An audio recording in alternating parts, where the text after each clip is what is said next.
Savannah Marks had never been one to seek out idyllic suburban life, but after nearly 2 decades in the high-pressure world of commercial real estate law, she had earned the right to choose her peace on her own terms. A managing partner at a respected consultancy firm, she had spent her career navigating corporate disputes and multi-million-dollar property deals in boardrooms filled with sharp suits and sharper intentions. The house she purchased wasn't just an investment. It was a deliberate act of reclaiming personal space after years of perpetual motion. Tucked away in an exclusive residential community, the property offered the privacy and control Savannah valued. The home itself was understated elegance, modern but not ostentatious, with clean architectural lines, custom stonework, and a sweeping drive that led to reinforced automated gates. Security was paramount. Savannah had invested in an advanced access control system, fully integrated with the estate's private infrastructure but independently audited and maintained through her own contracted firm, ensuring that no part of her personal security could be arbitrarily tampered with by community administrators. She had moved in 6 months ago, knowing full well that life in such gated developments often came with politics. What she hadn't anticipated was just how deeply those politics ran beneath the veneer of neighborhood civility. The community's governing board, a resident-run council with the power to enforce property standards and community regulations, was presided over by Amanda Lowry, a woman whose reputation for rigid authoritarianism had been whispered about even before Savannah closed on the purchase. Amanda was the type of figure who thrived on unchallenged control. Her leadership style wasn't officially codified but operated through a network of influence, personal friendships with longtime residents, informal leverage over contracted service providers, and an unwavering belief in her own interpretation of what constituted the best interests of the community. From the outset, Savannah had maintained a respectful but distant stance. Within her first month of residence, she had reviewed the full suite of community covenants and board bylaws with her legal team, ensuring that her rights as a property owner were clear and defensible. It became quickly apparent that Amanda had a pattern of treating certain clauses, particularly those concerning access for inspections or compliance reviews, far more broadly than the legal text allowed. To preempt potential overreach, Savannah had issued a formal letter through her attorneys. No member of the board or its agents would be granted physical entry to her property without express, written consent given through legal counsel. The letter was polite but unambiguous and fully supported by precedent and state property law. Amanda's response had been outwardly courteous, a terse email acknowledging receipt, but the undercurrent was clear. The message wasn't received in the spirit of mutual professionalism, but as a direct affront to Amanda's perceived authority. Small signs of tension began to surface in subtle ways. Communications from the board to Savannah became noticeably more frequent, often peppered with vague reminders about community standards, though none cited specific violations. An invitation to an informal neighborhood meet and greet was followed within days by a note from Amanda lamenting that it is unfortunate when new members of our community choose to distance themselves. Savannah remained unfazed. She wasn't interested in community politics nor in neighborhood social life. Her home was a sanctuary from professional obligations, not an extension of them. Her schedule remained as demanding as ever. Frequent travel, long days in the city, and she valued every moment of solitude her property afforded. Still, she remained vigilant.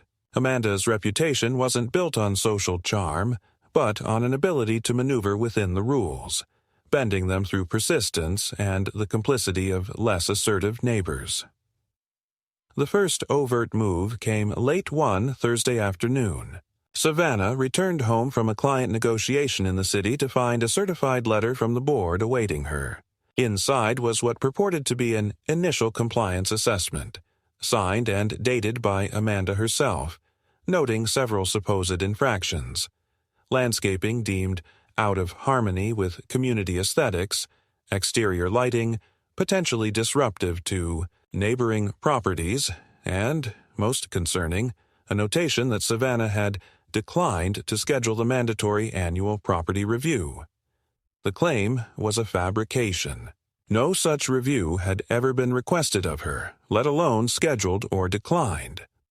More troubling was that the document included a space for Savannah's signature, which had been filled with a crude imitation of her name, clearly forged. It was a brazen escalation. Savannah wasted no time.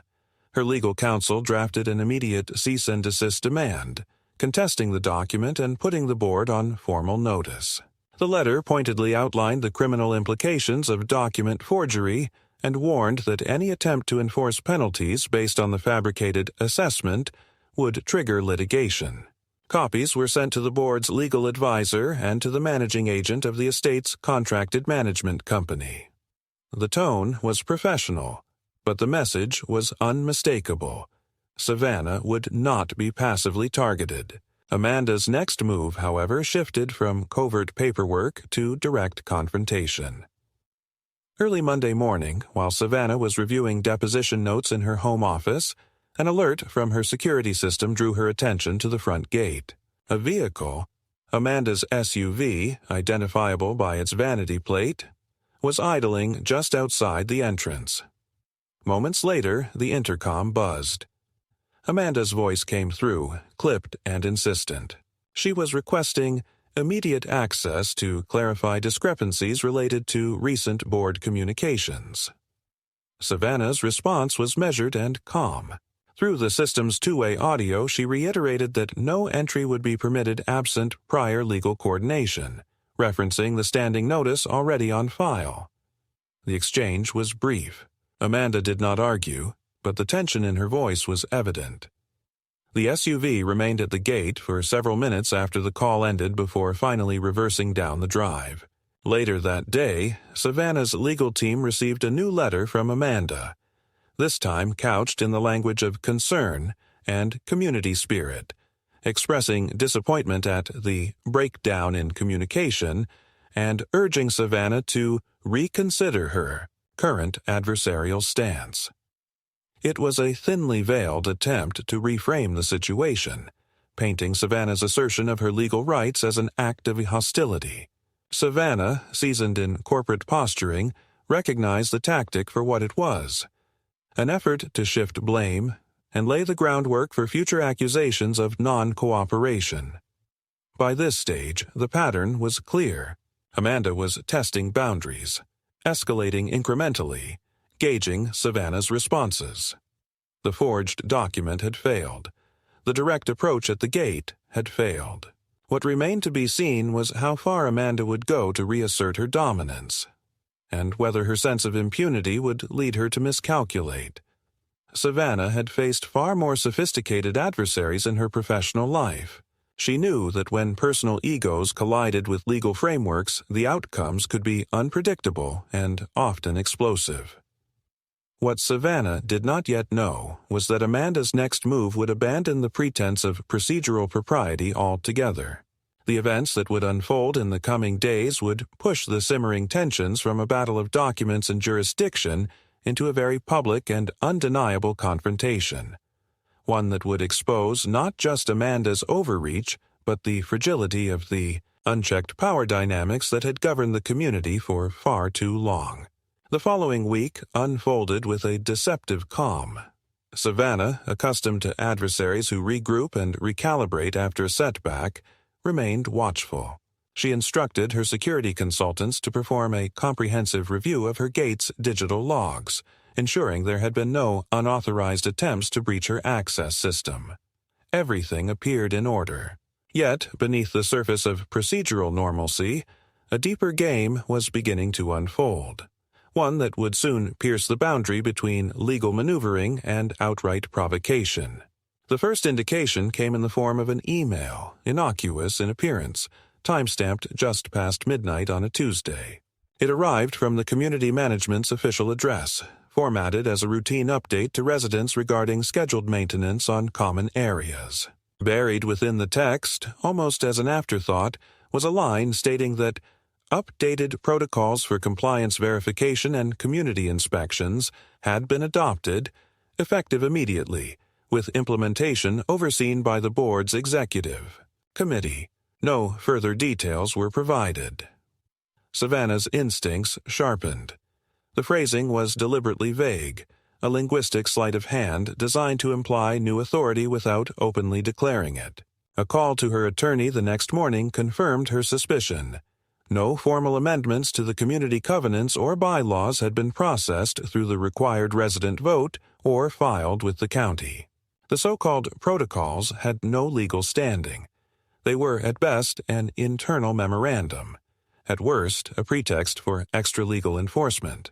That evening, while reviewing correspondence from clients, Savannah's phone vibrated with an alert from her home's security network. A new device had attempted to pair with the gate's wireless interface, an unauthorized handshake request blocked by the system's built-in intrusion prevention. The attempt originated from a tablet device logged through the estate's shared maintenance network, a subnet typically used by landscaping crews and facility managers. The implications were clear. Someone was probing her system, testing for weaknesses. Savannah's security team was immediately contacted. A specialist was dispatched to conduct a forensic sweep. The analysis confirmed that while the intrusion had been unsuccessful, the attempt was not random. The digital signature traced back to a device recently assigned to the board's facility subcommittee, an assignment overseen by none other than Amanda Lowry. The discovery prompted Savannah's legal counsel to issue a second formal warning to the board, this time citing potential violations of both state anti-tampering statutes and federal provisions under the Computer Fraud and Abuse Act. The warning was unequivocal. Continued attempts to interfere with her private security infrastructure would result in immediate legal action. Amanda's response was silence, at least for 48 hours. Then, without preamble, an official notice of violation arrived via courier, hand-delivered to Savannah's mailbox.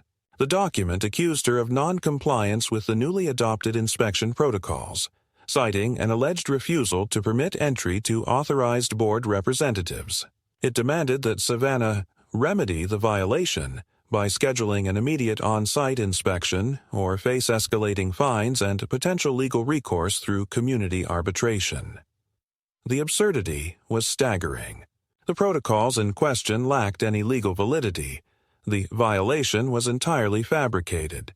Moreover, the demand for immediate access flew in the face of the standing legal correspondence already on record. Savannah's attorneys prepared a comprehensive rebuttal, dismantling the board's position point by point. Simultaneously, they moved to initiate a declaratory judgment action in civil court, seeking a formal ruling to enjoin the board from attempting to enforce the bogus protocols against her.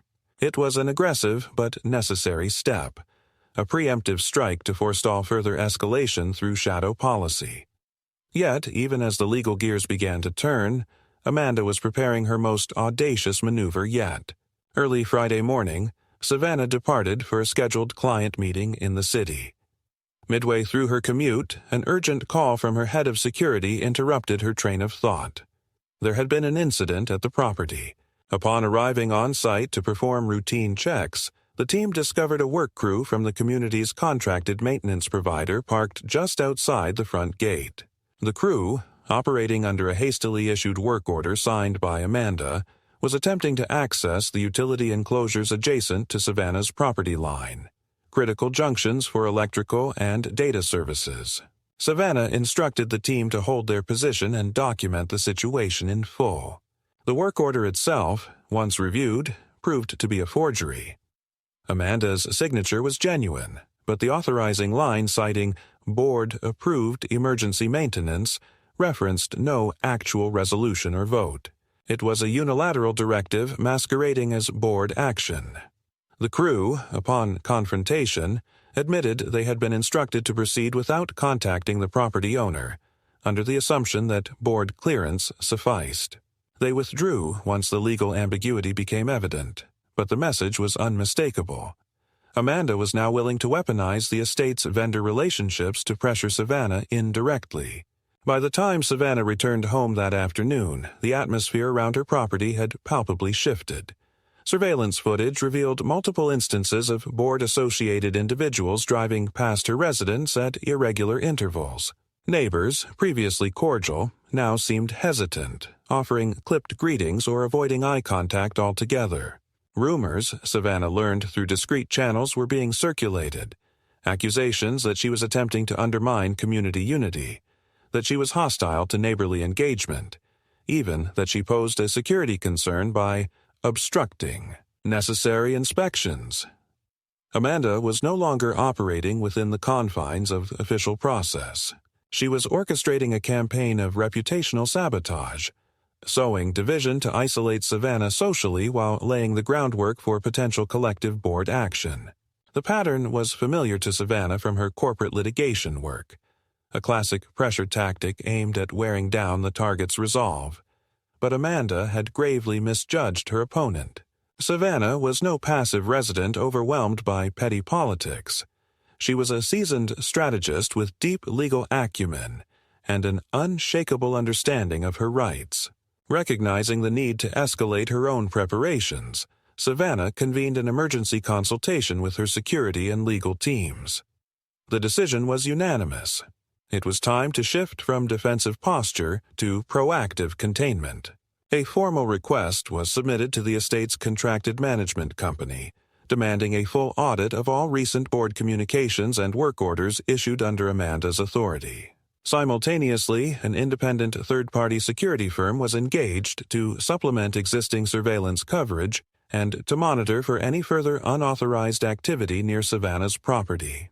As evening fell, the gates remained secure, the house a bastion against the encroaching hostility beyond. Yet Savannah understood that the confrontation was entering a volatile phase. Amanda's brazenness was escalating, driven perhaps by a sense of slipping control or by the intoxicating belief that her position afforded her impunity. Either way, the catalyst had been set. The fragile equilibrium that once governed community interactions had fractured. What began as a jurisdictional dispute was now poised to erupt into a public spectacle, one that would force all parties, willingly or not, into the harsh light of accountability. The weekend that followed was marked by a deceptive calm that, for Savannah, only underscored the sense of an impending storm. On the surface, life in the community carried on undisturbed. Residents strolled along manicured sidewalks, maintenance crews attended to seasonal landscaping, and the familiar hum of suburban normalcy filled the air. Yet, for Savannah, every moment hummed with tension. The security team's expanded surveillance net had already yielded troubling patterns. Unfamiliar vehicles making repeated passes near her property at odd hours, temporary ID badges issued to service contractors with unexplained modifications in the digital logs, and, most notably, a sharp uptick in chatter among certain board members hinting at an impending vote on emergency compliance measures. The language was vague but deliberately ominous. On Monday morning, the nature of the escalation became unmistakably clear. Savannah's legal team received an unexpected notification from the community's contracted law firm, purportedly acting on behalf of the board. The letter asserted that Savannah's property had been classified as non-compliant under the newly adopted inspection protocols, and that as a result, certain services would be temporarily suspended, pending resolution of the alleged violations. Specifically, the letter cited that her property would be removed from the list of authorized clients for the estate's preferred utility provider, and that routine maintenance on critical infrastructure, including electrical and network systems, would not be performed. In effect, it was an attempt to leverage the estate's vendor relationships to coerce compliance by threatening essential services. Savannah responded immediately, directing her attorneys to issue an injunction demand and notifying both the utility providers and the estate's management company that any disruption of contracted services would constitute tortious interference and expose all parties involved to significant liability. Parallel to this, she initiated contingency contracts with independent service providers, ensuring redundancy in her property's critical systems. It was a calculated move, one that neutralized the immediate threat while documenting the board's unlawful tactics for future legal action. Yet, it was also a clear sign that Amanda had crossed a critical threshold. No longer content with procedural manipulation, she was now pursuing a strategy of outright coercion. The next flashpoint came not through legal channels, but through a brazen act of physical provocation. Late Tuesday evening, Savannah's surveillance system flagged an unauthorized vehicle at the front gate. The vehicle was Amanda's SUV. Unlike her previous visits, this time Amanda did not idle politely at the gate. Instead, she began a series of deliberate, aggressive maneuvers, accelerating toward the closed gate, braking abruptly just short of impact, reversing, and repeating the process in increasingly forceful bursts. The impact sensors registered multiple strikes. Not full collisions, but calibrated blows designed to jar and potentially weaken the gate's structural integrity. Savannah, alerted in real time by her security feed, contacted the estate's security dispatch and her legal counsel simultaneously. Dispatch confirmed they had already dispatched patrol officers to the scene, while the legal team began preparing a formal complaint citing criminal damage to property. Within minutes, estate security arrived, followed closely by local police units. By this point, Amanda's SUV was positioned flush against the gate, her engine idling, her posture rigid behind the wheel. When approached by security personnel and uniformed officers, Amanda refused to exit the vehicle, insisting through a cracked window that she was performing her duty as board president, and that any obstruction of her actions constituted interference with community governance. Her demeanor was a volatile blend of defiance and brittle composure. The officers, professional and methodical, began documenting the scene. They reviewed security footage provided by Savannah's team, interviewed responding security personnel, and noted the clear physical damage to the gate's lower panels and support struts. Throughout the process, Amanda remained in her vehicle, her earlier bravado seemingly eroded by the unfolding reality of official scrutiny. In a calculated move, the lead officer, rather than escalating the confrontation by forcibly removing Amanda, instructed her to power down her vehicle and remain seated while the investigation proceeded. The visual tableau was stark. The self-styled enforcer of community standards, now confined to a stationary vehicle at the heart of her own manufactured spectacle, watched by uniformed officers, security personnel, and an increasingly curious stream of passing residents. The optics were devastating. News of the incident spread rapidly through the community's informal networks. By dawn, footage of Amanda's aborted assault on the gate was circulating among residents, not through public platforms which Savannah had no interest in exploiting, but through the organic, relentless channels of neighborhood gossip and private communication. The board's carefully cultivated narrative of Savannah as an obstructionist outsider was crumbling in real time. Meanwhile, Savannah's legal team moved swiftly. Formal charges for property damage were filed with local law enforcement, accompanied by a civil suit seeking damages and injunctive relief against further attempts at unauthorized entry or service disruption.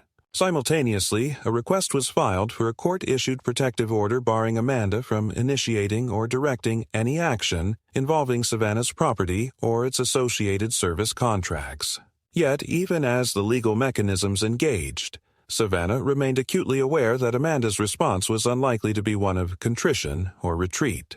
The psychology of unchecked authority rarely permitted graceful concession, particularly when public humiliation compounded the perceived loss of control. Accordingly, Savannah expanded her operational posture. Independent contractors were retained to conduct a full forensic audit of the estate's digital access systems, with particular focus on identifying any unauthorized modifications or backdoor entries linked to board-controlled accounts. The initial findings were damning. Audit trails revealed multiple instances in which administrator-level access had been used to modify digital access permissions and to initiate unauthorized pairing requests with Savannah's security infrastructure. More disturbingly, the logs indicated that these actions had been performed using credentials associated with devices under Amanda's control, a digital fingerprint that would prove invaluable in both civil and potential criminal proceedings. As this evidence was compiled, Savannah's counsel prepared to escalate their legal strategy. No longer content to merely repel Amanda's provocations, they aimed to systematically dismantle the apparatus of coercion she had constructed, exposing not only her individual misconduct, but the systemic failures that had enabled it. The battle lines were drawn with unmistakable clarity. What had begun as a clash over access rights had metastasized into a confrontation over governance itself, a test of whether the rule of law and individual property rights would prevail over the entrenchments of personal power. And as Savannah stood at the center of this unfolding maelstrom, she did so not as a solitary figure besieged by petty vendetta, but as a resolute advocate for principle, armed with law, evidence, and an unyielding commitment to see justice done. The aftermath of Amanda's failed intimidation at the gate rippled through the community with an intensity that neither side could fully control. Within days, the quiet undercurrents of resident sentiment began to shift. While Amanda's staunchest allies on the board sought to downplay the incident as a misunderstanding, the stark reality of security footage and police documentation made such efforts increasingly untenable. The visual image of Amanda pinned inside her SUV under police observation had struck a chord that no amount of rhetorical maneuvering could erase. For Savannah, however, the true battle was only beginning. Her legal team's analysis of the forensic audit results exposed a breadth of systemic compromise that extended beyond her own property. Unauthorized credential use, backdoor access to resident data systems, and unrecorded administrative overrides painted a troubling portrait of governance run amok. With this evidence in hand, Savannah's attorneys prepared a comprehensive legal dossier and issued formal notice to the estate's management company and board, demanding immediate suspension of Amanda's administrative privileges and the appointment of an independent auditor to oversee further investigation. The demand was strategically timed to coincide with the board's next scheduled meeting, a session already fraught with internal tension in the wake of the gate incident. As the meeting approached, intelligence gathered through discreet channels indicated that Amanda was preparing a counterstroke. Rumors circulated of a proposed emergency resolution that would grant the board expanded authority to enforce compliance through expedited measures, including temporary service suspensions and mandatory inspection orders enforceable by third-party contractors. Such a resolution, if passed, would represent an unprecedented expansion of board power, one that could fundamentally alter the balance of rights within the community. Recognizing the stakes, Savannah moved decisively. She retained a prominent external counsel specializing in homeowners association law, known for both his courtroom prowess and his deep understanding of statutory limits on community governance. Working in tandem with Savannah's existing legal team, the new counsel prepared a preemptive legal brief challenging the proposed resolution's validity and warning of immediate injunctive action should the board attempt to proceed. Meanwhile, Savannah's outreach efforts quietly garnered crucial support. Though she had never sought to cultivate alliances within the community, the gravity of recent events had begun to erode the passive acceptance that had long shielded Amanda's authority. Several influential residents, including a former board treasurer concerned about fiduciary liability, signaled their willingness to back efforts toward governance reform. This nascent coalition, while informal, provided a critical counterweight to Amanda's inner circle and set the stage for a decisive confrontation. The board meeting convened on a tense Thursday evening under the watchful eyes of an unusually large resident turnout. Though the meeting format remained ostensibly procedural, the atmosphere was charged with unspoken anticipation. When the emergency resolution was introduced, Savannah's counsel immediately intervened, submitting the preemptive legal brief for the record and issuing a formal objection on grounds of statutory overreach and procedural impropriety. The objection, backed by meticulously documented evidence, forced the board into an extended executive session to deliberate. During this closed-door session, fault lines within the board's ranks became apparent. Confronted with the weight of legal risk and the growing unease among residents, several members began to distance themselves from Amanda's aggressive posture. When the board reconvened, the resolution was tabled indefinitely, a tacit acknowledgement of its untenability in the current climate. For Savannah, the outcome marked a pivotal inflection point. The failed resolution not only preserved her immediate rights but signaled a broader unraveling of Amanda's grip on board dynamics. Yet, the deeper currents of conflict remained unresolved.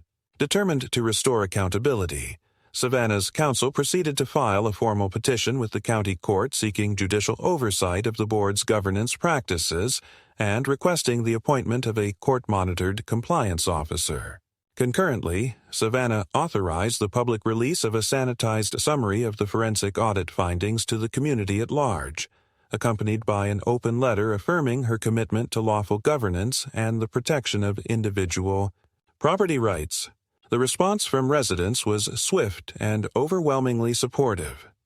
Messages of solidarity flooded Savannah's legal offices, while calls for a comprehensive governance review gained momentum across community channels.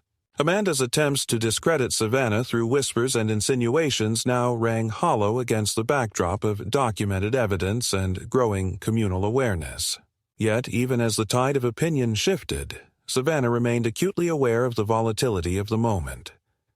Amanda's pattern of behavior suggested a mindset unlikely to concede defeat gracefully. The potential for further provocation, whether through legal chicanery, reputational attacks, or even renewed physical intimidation, remained a present danger. Accordingly, Savannah's operational posture remained fully engaged.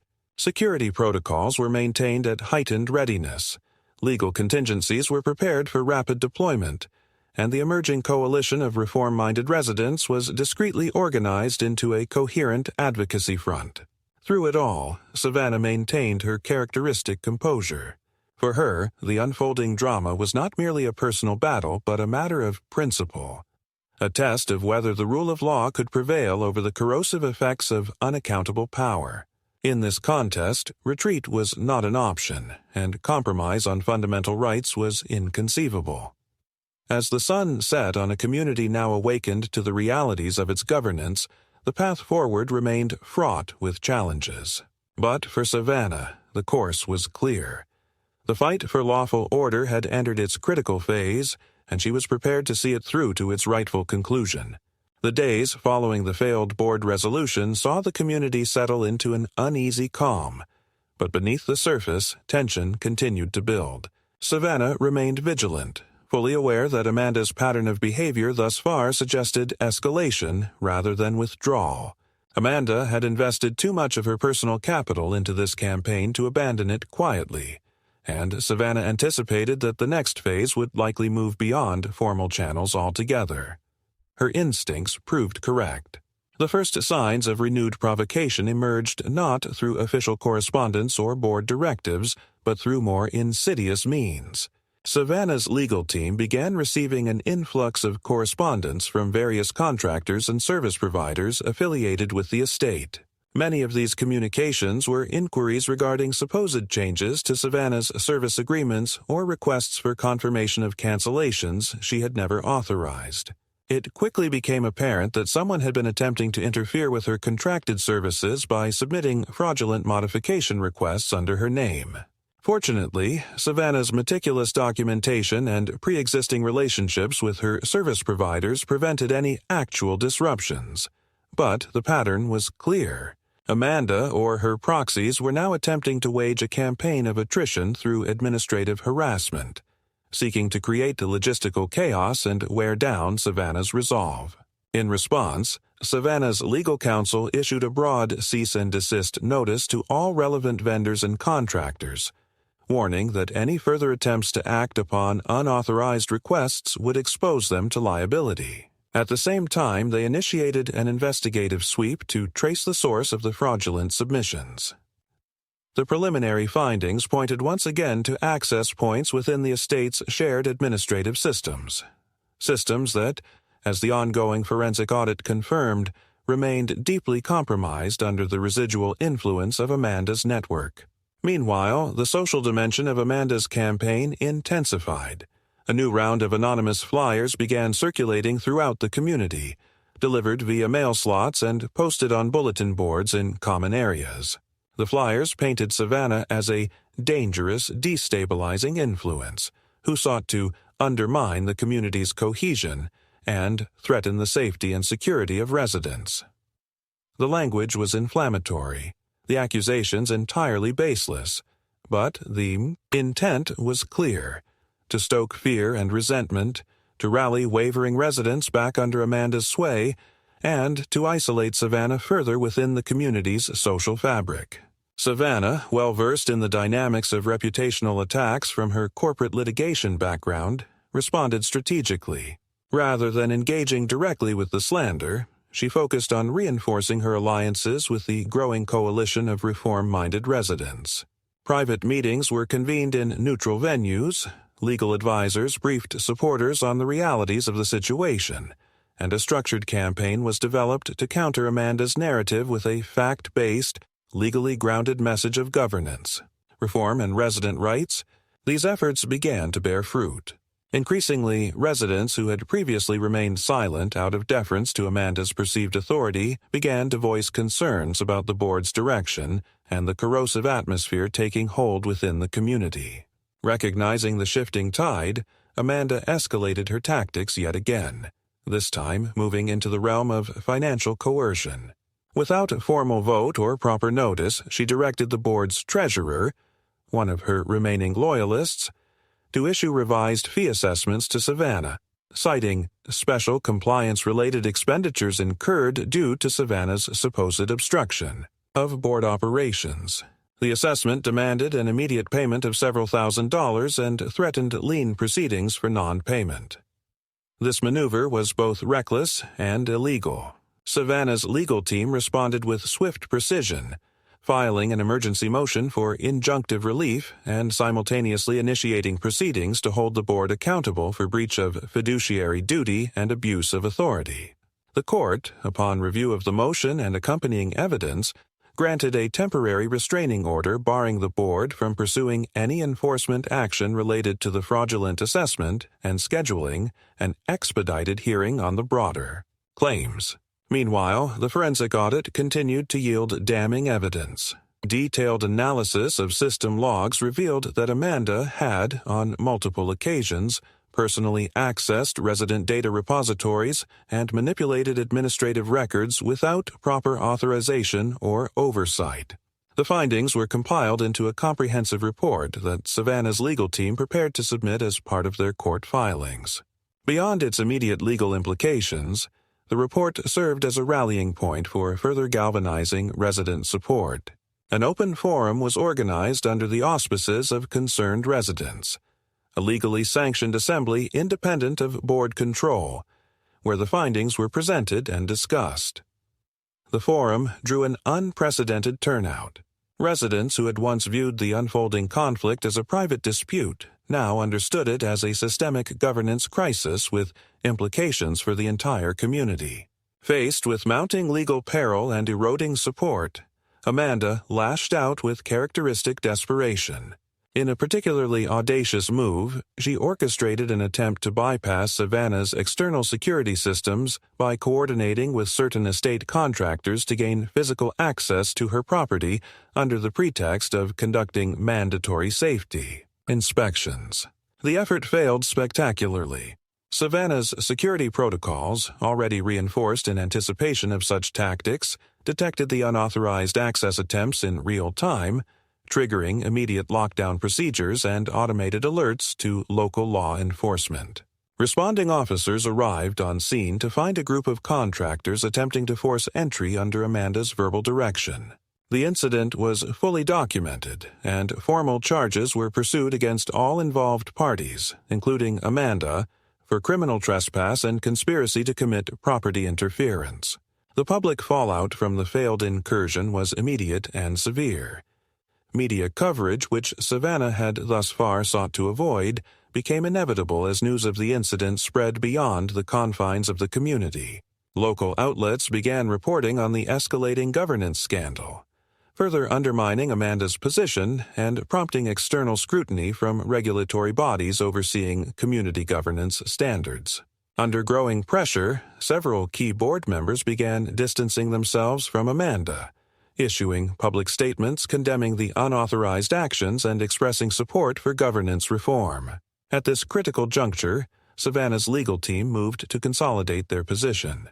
A comprehensive motion for court-supervised governance restructuring was prepared, seeking not only the removal of Amanda from her position, but also the imposition of structural safeguards to prevent future abuses of power. The motion was supported by a broad coalition of residents who submitted affidavits attesting to the pattern of misconduct and expressing support for judicial intervention.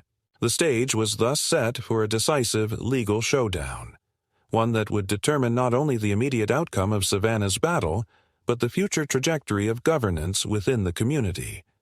Through it all, Savannah remained steadfast. The escalating provocations had failed to deter her, and each act of aggression had only served to strengthen her resolve and widen her base of support. Where Amanda had sought to isolate and intimidate, Savannah had built alliances grounded in principle and fortified by the rule of law.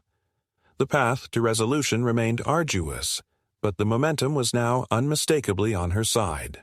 The battle for lawful governance had reached its critical turning point, and Savannah stood ready to see it through to its rightful conclusion. The hearing that would ultimately determine the fate of Amanda's reign over the community governance was scheduled for a crisp Friday morning in late October. The air held the kind of quiet tension that accompanies moments of irreversible consequence, and within the courthouse the atmosphere was thick with expectation. Savannah arrived accompanied by her lead counsel and a supporting team of legal specialists. In the weeks leading up to the hearing, the case had evolved beyond the confines of a simple property dispute. What stood before the court now was a meticulously documented indictment of governance malpractice, a case built upon layers of forensic evidence, sworn affidavits from residents, and an unassailable legal argument for judicial intervention. The courtroom itself was filled beyond normal capacity. Residents from the community packed the gallery, their presence a silent but potent testament to the shifting tide of sentiment. Gone were the days when Amanda's authority commanded unquestioned deference. The revelations of unauthorized data manipulation, fraudulent assessments, and attempted forced entry had stripped away any remaining veneer of legitimacy. The presiding judge, a seasoned jurist with a reputation for an unyielding commitment to the rule of law, opened the proceedings with measured gravity. From the outset, it was clear that the court viewed the matter with the seriousness it warranted. Savannah's counsel led with a comprehensive presentation of the forensic audit findings, detailing the systemic abuses perpetrated under Amanda's direction. Logs of unauthorized access attempts, documentation of manipulated resident records, and evidence of coordinated harassment efforts formed the backbone of the argument. Each point was substantiated with corroborating testimony and verified digital evidence, leaving no room for ambiguity or denial. The attempted physical incursion onto Savannah's property was presented next, with video footage, police reports, and witness statements painting a damning portrait of reckless, unlawful conduct. The courtroom remained riveted as each layer of misconduct was laid bare. Amanda's defense, by contrast, was a study in desperation. Her counsel, clearly constrained by the overwhelming weight of evidence, attempted to frame the actions as isolated errors or misunderstandings driven by a sincere desire to uphold community standards. The argument rang hollow. The judge, maintaining an exacting standard of scrutiny, systematically dismantled each deflection, pressing Amanda's counsel to account for the clear pattern of coordinated abuse. Midway through the proceedings, Amanda was called to testify. The moment marked a critical juncture. Under direct examination, she struggled to reconcile her prior public statements with the incontrovertible evidence now on record. Her composure, already fragile, began to erode under the weight of pointed questioning. When confronted with her own digital access logs showing repeated unauthorized entries into resident data systems, her responses faltered, slipping into evasions that only further undermined her credibility. The gallery watched in tense silence as Amanda's unraveling continued. For many residents, the spectacle was both cathartic and sobering. a stark confrontation with the corrosive potential of unchecked power within a governance structure ostensibly designed to serve their interests. As testimony concluded, Savannah's counsel delivered a final summation that framed the case in its broader context. This was not merely a dispute between individuals, but a referendum on the integrity of community governance itself. The abuses exposed were symptomatic of a system that had permitted concentrated authority without sufficient oversight or accountability. Judicial intervention was not only warranted but necessary to restore lawful order and protect the rights of all residents. The judge recessed briefly before delivering the ruling. When court reconvened, the decision was clear and unequivocal. The court found in favor of Savannah on all substantive counts. Amanda was removed from her position effective immediately, barred from holding any governance role within the community, and subjected to personal liability for damages incurred through her actions. Furthermore, the court ordered the appointment of an independent compliance officer to oversee governance reforms and mandated a full audit of the board's past activities to ensure systemic corrections were implemented. The ruling sent shockwaves through the community. Outside the courthouse, residents gathered in clusters, processing the magnitude of the moment. For Savannah, the outcome was a hard-earned vindication. The path to this point had been arduous, marked by relentless provocation and personal sacrifice. Yet the principles that had guided her remained uncompromised, and the victory was all the more meaningful for having been achieved through unwavering adherence to lawful process. That evening, as Savannah returned to her property, the atmosphere felt transformed. The gates that had once stood as symbols of contested sovereignty now represented a boundary secured by rightful authority. Within her home, the air carried not triumphalism, but a quiet, resolute satisfaction. The fight had not been sought, but when thrust upon her, it had been met with unflinching resolve. In the days that followed, the community began the slow but essential work of healing and reform. The court-appointed compliance officer commenced a thorough review of governance practices, engaging residents in a collaborative process to rebuild trust and ensure transparency. The board, newly reconstituted with members committed to lawful stewardship, moved swiftly to implement necessary reforms. For Savannah, the conclusion of the legal battle marked not an end, but a beginning. An opportunity to contribute to the cultivation of a governance culture grounded in respect for rights and the rule of law. Her experience had forged connections with fellow residents who shared a vision for a more accountable, transparent community. Together, they began shaping initiatives to promote civic engagement and safeguard against future abuses. Through it all, Savannah remained true to the principles that had guided her from the outset. In the face of adversity, she had chosen the path of lawful resistance, of strategic, principled action. The victory secured in court was not merely personal, but collective, a reaffirmation that even in the most insular arenas of power, accountability could prevail when met with courage and unwavering resolve. In the weeks that followed the court's decisive ruling, the atmosphere within the community underwent a gradual but unmistakable transformation.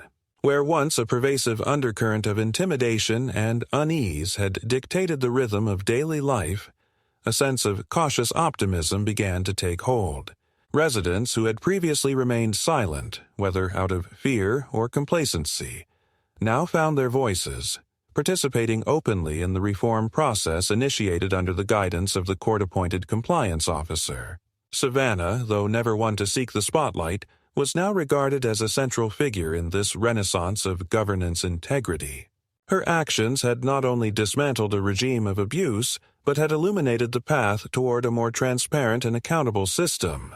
In this new chapter, she embraced a role not of dominance, but of stewardship, contributing her expertise to the development of robust checks and balances designed to safeguard against future excesses. The board, newly constituted with members selected through an open and inclusive process, worked in close concert with the compliance officer to revise governance frameworks. Policies concerning data access, resident privacy, and enforcement authority were thoroughly overhauled to align with best practices and statutory protections. Mandatory training on fiduciary responsibility and ethical governance was instituted for all board members, creating a culture of accountability where none had existed before. The ripple effects extended beyond formal governance structures. Social dynamics within the community began to shift as well. The climate of fear and factionalism that had characterized Amanda's tenure gave way to a renewed spirit of neighborly engagement. Residents who had once viewed one another through lenses of suspicion now found common cause in the shared experience of reclaiming their community from the grip of authoritarian overreach. In this evolving landscape, Savannah maintained her characteristic equilibrium. While her role in the legal battle had earned her widespread respect, she remained grounded in her original purpose, to preserve the sanctity of her personal space and to uphold the principle that no one, however entrenched in local power structures, was above the law. Her property, once a flashpoint in a bitter contest of wills, now stood as a symbol of lawful resilience. The physical repairs to her gate and security systems were soon completed, but the greater restoration was one of principle. A reaffirmation that her rights as a property owner, hard-won through lawful process, were inviolable. As the community stabilized, Savannah resumed the rhythm of her professional and personal life with a renewed sense of clarity. Her work in commercial real estate law had long attuned her to the nuances of governance and power dynamics, but this experience had deepened her understanding in ways no corporate boardroom ever could. The lessons of resilience, strategic patience, and the necessity of collective vigilance were ones she carried forward, both in her practice and in her ongoing engagement with the community. The aftermath of Amanda's fall from power was marked by a conspicuous absence. Following her removal, Amanda withdrew from public life within the community. Her former allies, faced with the unrelenting clarity of the court's findings and the irreversible shift in resident sentiment, quietly distanced themselves, leaving the space for new leadership and new norms to take root. For Savannah, there was no sense of personal vendetta in this outcome. The struggle had never been about individual triumph, but about restoring lawful order and protecting the integrity of community governance. In that, the true victory was shared, not only among those who had stood beside her, but among all residents who now enjoyed the protections of a governance system reformed in the crucible of hard-earned accountability. As autumn gave way to winter, the community's public spaces reflected the subtle, hopeful signs of renewal. Resident participation in governance initiatives reached unprecedented levels. New forums for dialogue and feedback were established, fostering a culture of transparency and mutual respect. In these developments, Savannah saw the enduring value of the struggle, a legacy of principled resistance that would, with continued vigilance, outlast the memory of the conflict itself. Within her home, the sense of sanctuary Savannah had sought from the outset was finally realized in its fullest measure. The gates that had once been battered by the desperation of unchecked power now stood unchallenged, not through force, but through the quiet strength of rightful authority. The view from her study, framed by autumn leaves and the crisp clarity of the season, seemed to reflect the broader clarity achieved through the long and arduous battle. The path forward was not without its challenges. Governance required constant stewardship, and vigilance against the resurgence of overreach would remain essential. But the foundation had been secured, the precedent established. For Savannah, this chapter closed not with the drama of a final confrontation, but with the enduring satisfaction of knowing that the principles she had upheld, of lawful governance, of individual rights, of strategic and principled action, would continue to shape the community long after the courtroom lights had dimmed.